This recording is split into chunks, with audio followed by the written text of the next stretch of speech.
こんにちは。お元気ですか？今日は11月19日の水曜日ですね。今日お昼ぐらいにですね、スーパーに行って食材とか買ってきたんですけれども、パッと外に出たらね、思ったよりも寒くてちょっとびっくりしました。マフラー巻いてきてもよかったかもとか思って、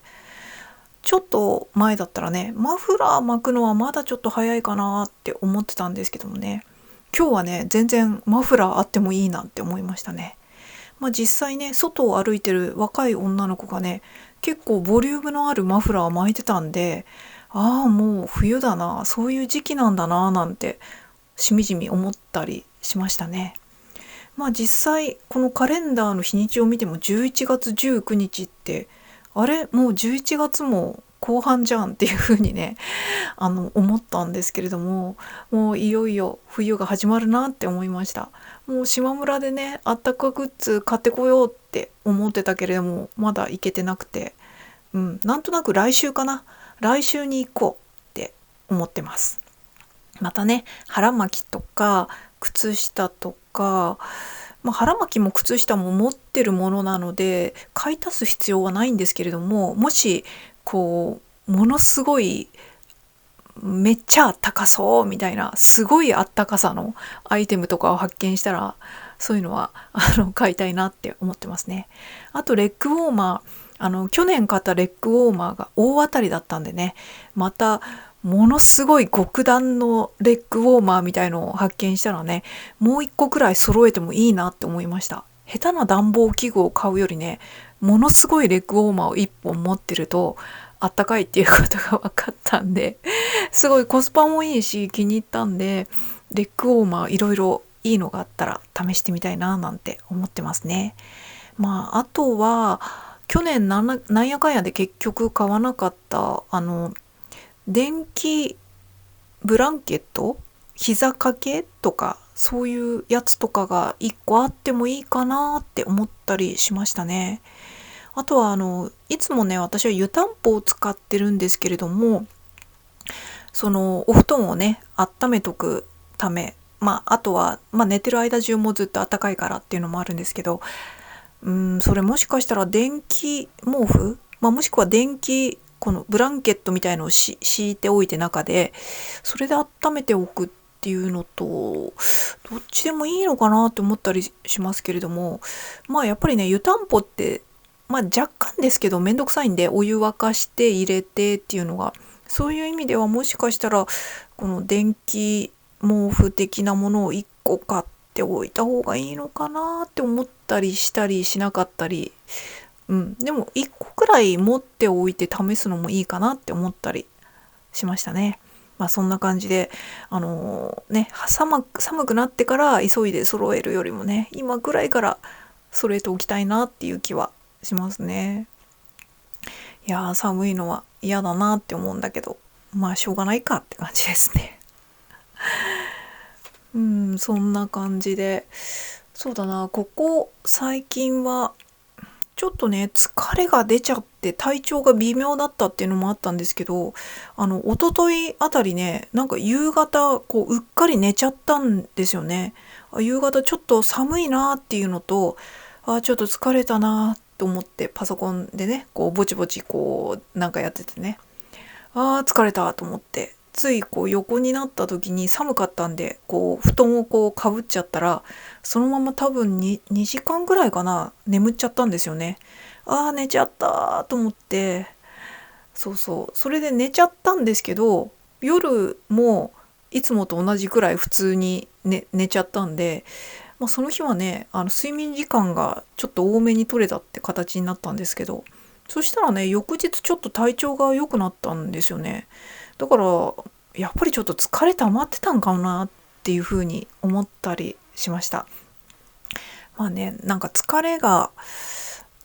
っていうかね、なんか疲れるはずがないっていう思い込みがあるんですよね。っていうのも、私は一日中家にいてね、自分のお家でパソコンをいじっているっていうことしかやっていないので、体力的にね疲れるような動作してないんですよ。だからどこかしらね、これで疲れたとか言ってはいけないみたいなね、思い込みがあるんでしょうね。体は動かしてなくてもね、手とか、手っていうか脳みそを使ったり考え事をしたりとか、あと地味にね、パソコン作業ってね、指を動かしたり、マウスいじったり、そういう細かい作業をしてると意外と肩が凝ったりとかね、そういう疲れも出てきたりしますよね。あと目の疲れとかね。それがストレスにもなりますしね、ずっと同じことしてると。だからそういう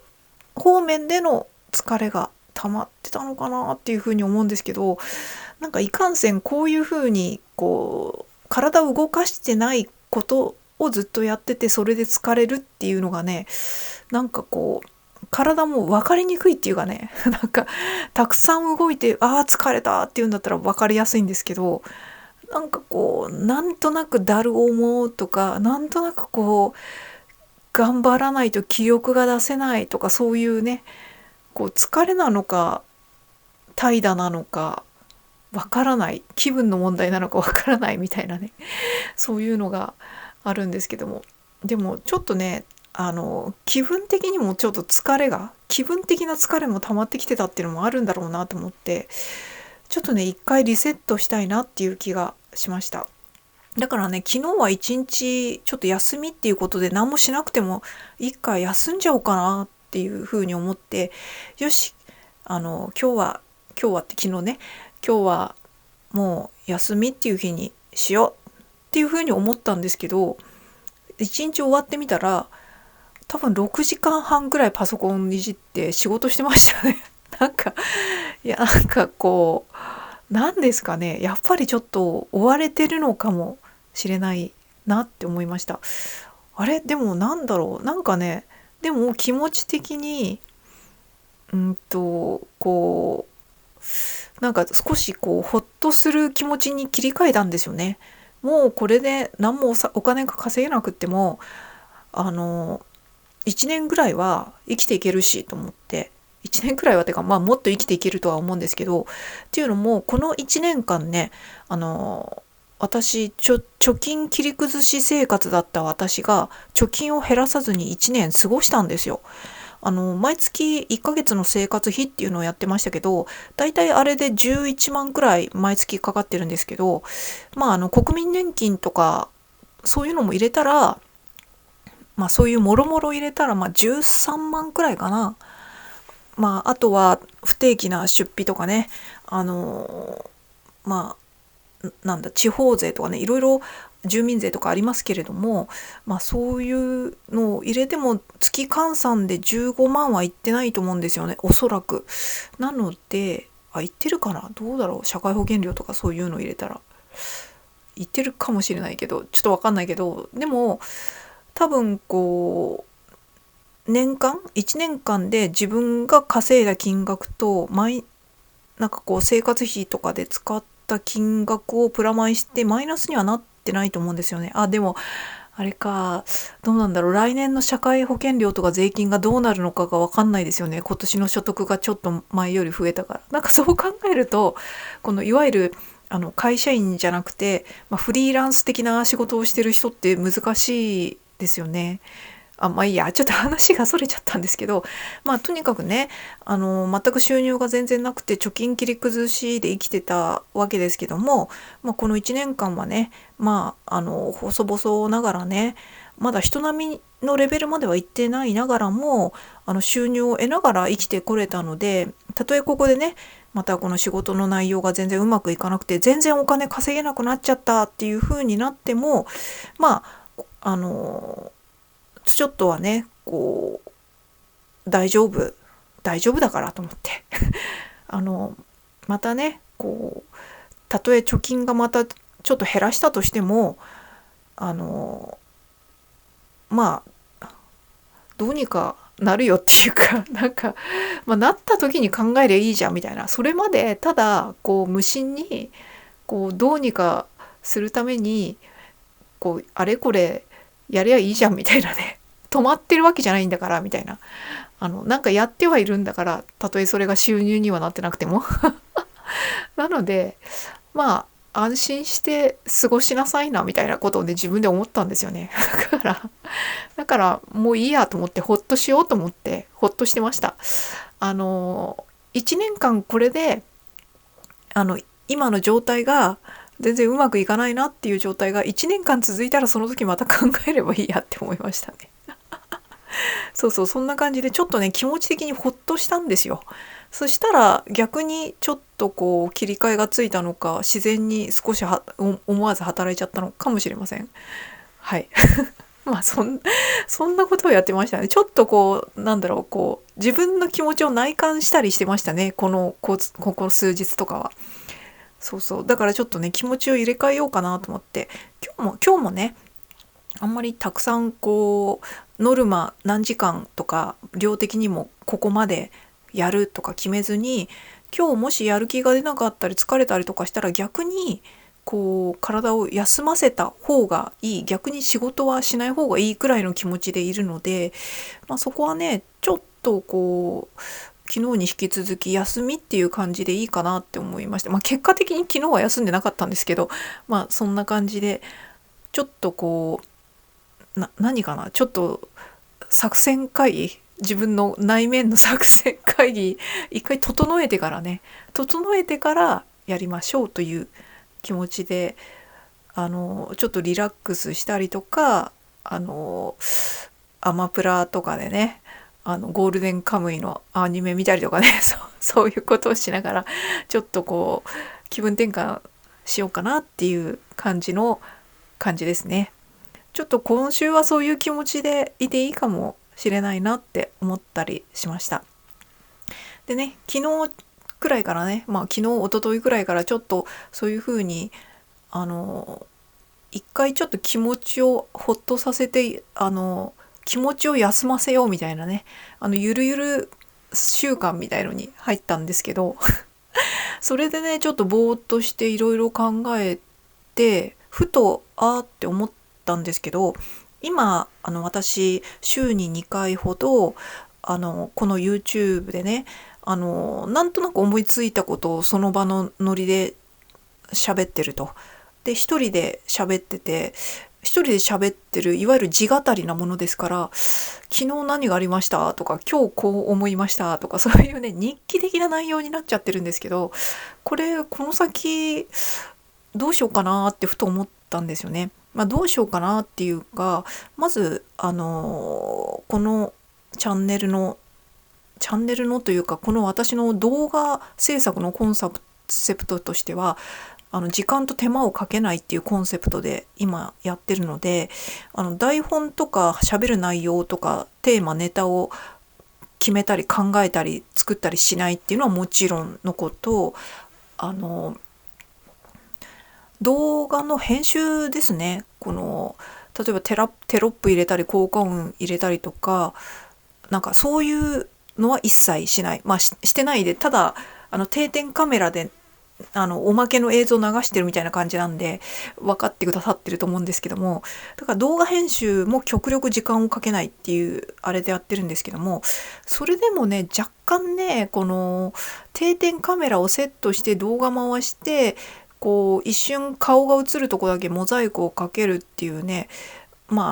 毎回いつも決まった部分しかモザイクかけないように、もう動画のこの画角とかも決めてるんで大したあれじゃないんですけども、それでもちょっとは時間かかるじゃないですか。なのでゆくゆくは今すぐではないですけど、ゆくゆくはこの画像自体を全部なくして、映像自体を全部なくして、喋りの音声一本だけでもやるっていうことも考えていってもいいなっていうふうにちょっと思ってるんですよね。すぐにはなくさない予定ですけれども。で、その際はね、このフリー画像とかでちょっと何かこう動きがある背景画みたいのをおまけで流してこうやるとかね。そういう感じでやっていくのもありかなって思ったりとかしてると同時に、だったら一層 YouTube じゃなくていわゆる音声配信のコンテンツ、いわゆるポッドキャスト的なねものにくら替えしてもいいんじゃないかなっていう気もしてるんですよね。ただね、YouTube のいいところは広告収入がつくところなんですよね。まあ私みたいにね、そんなに再生回数が大したあれじゃなかったら本当にお小遣い程度のお金しかなんないんですけど、いやいやいやめっちゃ助かりますみたいな、私にとってはねあれなので、そうそう、この広告収益にならないようなこの音声コンテンツ、このポッドキャストとか Spotify とかね、まあそういうのに変えた時に、まあお金はなくなっちゃうなっていうふうには思ってるんですけども、ただね、いきなりバチンってこうくら替えするんじゃなくて、こう両方だから YouTube は今まで通りこの音声の続けてると同時に、同じ音声の内容を Spotify とか Podcast にこうアップしていって、だから複数コンテンツで同じものをアップするってことですね。でそれでこの先ね、1年とか2年とかやっていった先に、場合によっては音声コンテンツだけに絞るかもしれないというね、そういうくら替えができるっていうこの素地を作っておくというかはちょっとしておいてもいいんじゃないかなって思いましたね。うん。そうそう。それでまあ音声コンテンツの方がやりやすいこととかも出てくるかもしれませんし、まああとはね、ゆくゆくはこの音声コンテンツ、ポッドキャスト系もね、広告収入がついたりとかする可能性って全然あると思うので、今は全然あれですけれども、まあなのでこの私がね今こういろいろ動画編集は絶対したくないっていうあれとかといろいろ考えると、とりあえずね複数コンテンツで同じ内容をアップするっていうのはちょっと今から始めとこっかなっていう気がしましたね。そんなことを昨日ねふっと思ったりとかしました。で音声コンテンツだったらね、こうみんなながら聞きとかされてる方とかもこの映像をもともと見てなかったかもしれないですけども、場合によっては広告が途中に挟まないやつもあんのかな。多分ね Spotify とかだと広告挟まっちゃうと思うんですよ。別に発信者である私に広告収入はないですけども、広告は聞く人からすると挟まっちゃう。なんだろう、無料ユーザーの方ですね。多分こう、有料プランとかにしている方は広告は多分挟まないとかそういうんだと思うんですけどね。でももしかしたらポッドキャストの方だったらApple Podcast とかだったら今は広告、音楽じゃないこういうポッドキャスト的なものは入らないのかな。ちょっとわかんないんですけどごめんなさい。ふと思いついただけなのでちゃんとまだ調べてないんですけども、まあそしたらね、こうながら聞きとかね、料理とかでながら聞きしてる方とかはね、よりこう聞くのが快適ですよね。広告挟まないから。ただ私としては広告収入ほんのちょっとでも入ってもらった方がめっちゃありがたいっていうのはあるんですけど、 YouTube の方で聞いてね。まあまあまあまあまあまあまあまあって感じですね。そうそう、そんなことを思ったりとかしました。それとまた別方面でこの今やってる YouTube を私がね今こうぼっちで生きてて仕事までねぼっちなので誰とも喋らない、本当に毎日誰とも喋らなくてスーパーに行ってクレジットカードでお願いしますとかエディでお願いしますとか、それしか言葉を発してないっていう一年中ですよ。本当にそういう生活をしてるのがちょっと健康上とかメンタル上やばいっていうのもあって、こう喋るっていう習慣をつけるためにこの YouTube とかで喋ってるっていうね、そういう理由も結構あるんですよ。私のメンタル維持のためっていうのと、あと広角筋エクササイズっていうのもあると思うんですけどそうそう、脳の言語野が萎縮するとかね、多分そういうのもあってちょっとやばいなと思って、そういうのもあってこの YouTube を続けてるっていう意味合いもあるんですよね。ただね、やっぱりね、こう YouTube とかなので、一方的に私が思ってることを喋ってるだけなんですよね。これが、この、本当ラジオとかだったら、このバディがいて、こう、いろいろ会話をしながら喋れるんで、すごくいいんですけども、もちろんそんなことはできるわけもなく、なので、なんかね、私がこう、会話じゃなくとも、なんていうのかな、こう喋ってる内容がね、いっつもね、今日スーパーに行って何々でしたとかね、最近こういう本を読んでこう思いましたとか、だったら、そうだな、キンカムとかのこの誰々のキャラクターがいいよねとか、多分そういう会話とかね、本当に内容がそんな内容しか喋るネタがないじゃないですか。で、一般のね、外に働きに出たりとか、いろいろしてる人だったら、たとえ自分の日常を話す内容でも、いろんなバラエティがあったりとか、いろんなことを体験とかしたとか、誰に会ってとか、そういういろんな面白い内容が喋れると思うんですけども、私の場合は本当に一人で生きてて、一人で仕事までしててっていうやつなんで、本当に私が最近こうでした。昨日起きたら体調が悪かったですとか、ケーキ食ったらうまかったんですとか、なんか本当にそういう内容なので、ちょっとこれってさ、みたいな気はね、なんとなく思ってたんですよね。だから、ちょっと今すぐできるかわかんないですけど、ゆくゆく、こう聞いてる方がね、なんか、投稿雑談してくんねえかなってちょっと思ったんですよね。なんか私の自分のどうしようもない自語りをね、週に2回こう世の中に発信し続けるのもね、ちょっとどうなんかなと思って、なんか大丈夫ですかこれっていうのもあって。そうそう。で、私もね、なんだろう、こう、40代独身女一人暮らしっていうのがね、なんとなくサブタイトルみたいになってるんですけど、このチャンネルのね。だからそういう意味で、例えば私がこのネタ的なものを、大まかなネタ的なものを投下して、例えば、このチャンネルを聞いてくださってる方の視聴者層で多いボリュームの、4、50代ぐらいの方の女性とかって結構多いんですよね。すごい偏ってるわけじゃないんですけども、一番多いのは、あの、その層だったりするので、例えば更年期のネタについてとか、あとは最近の自分の老けネタとか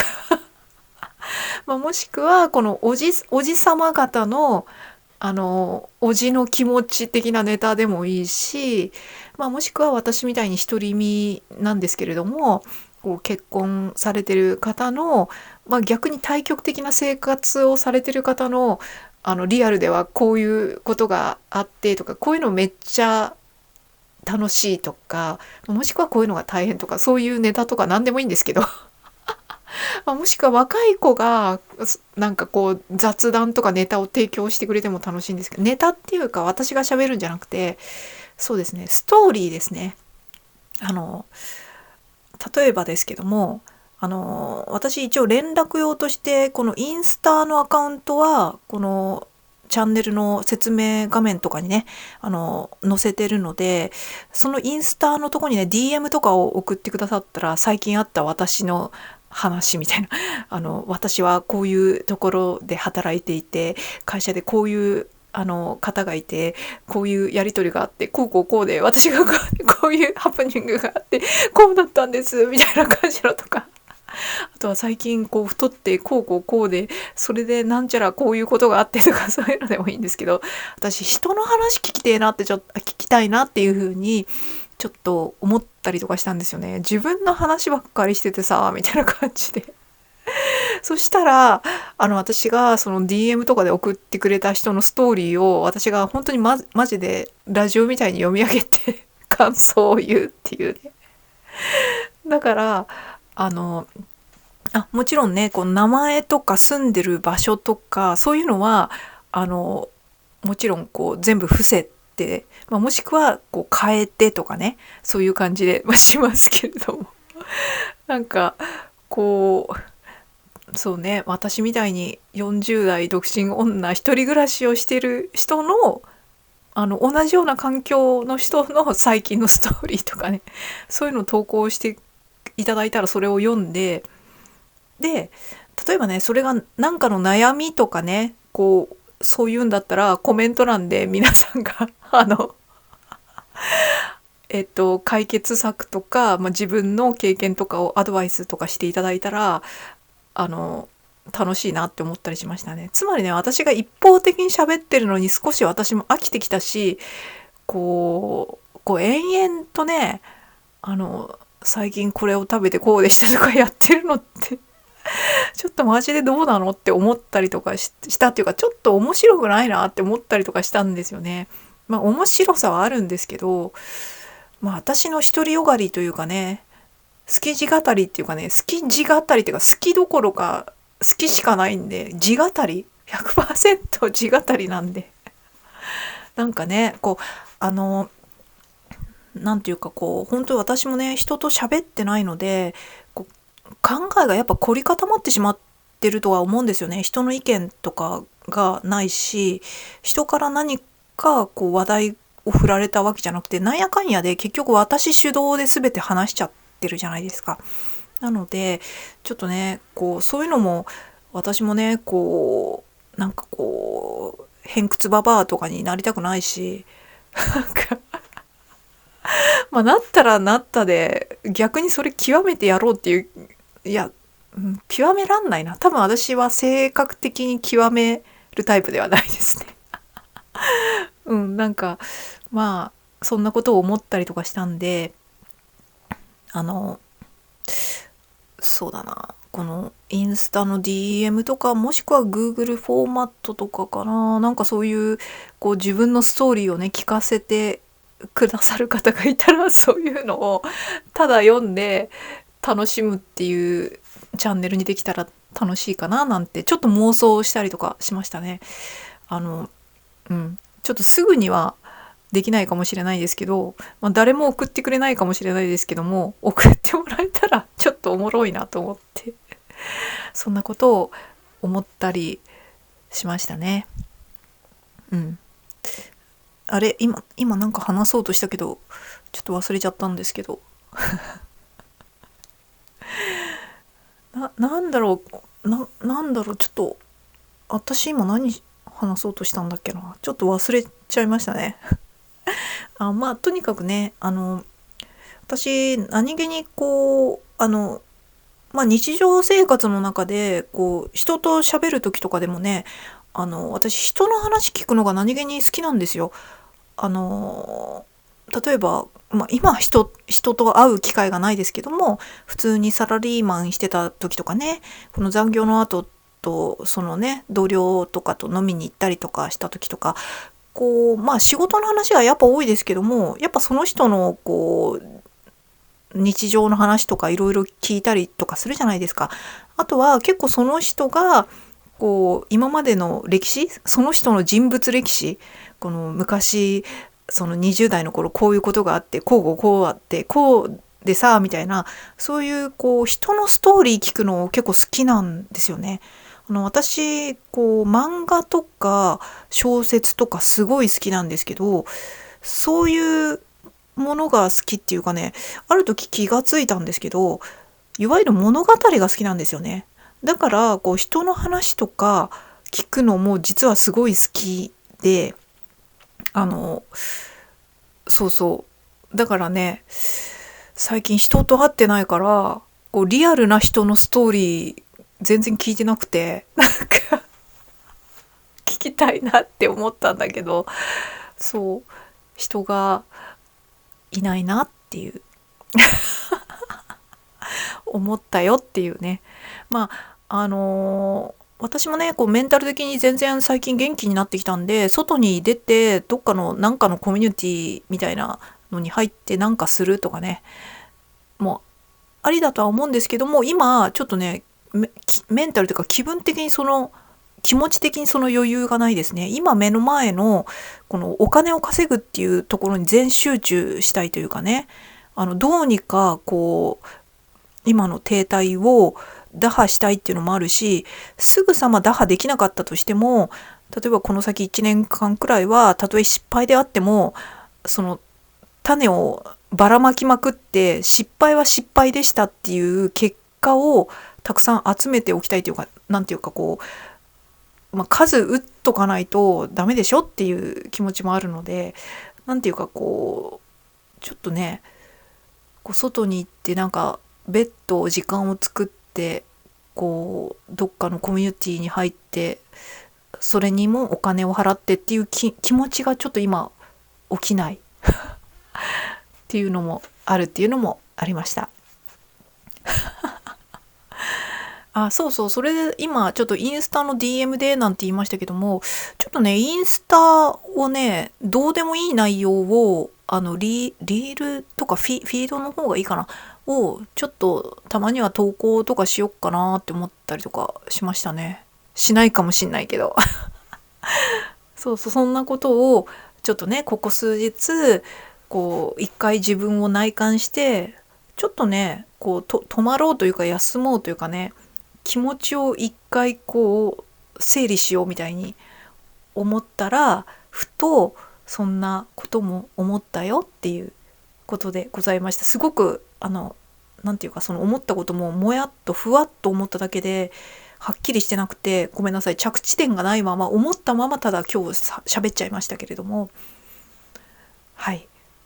そんな感じでございます。ということで、はい、それではまた。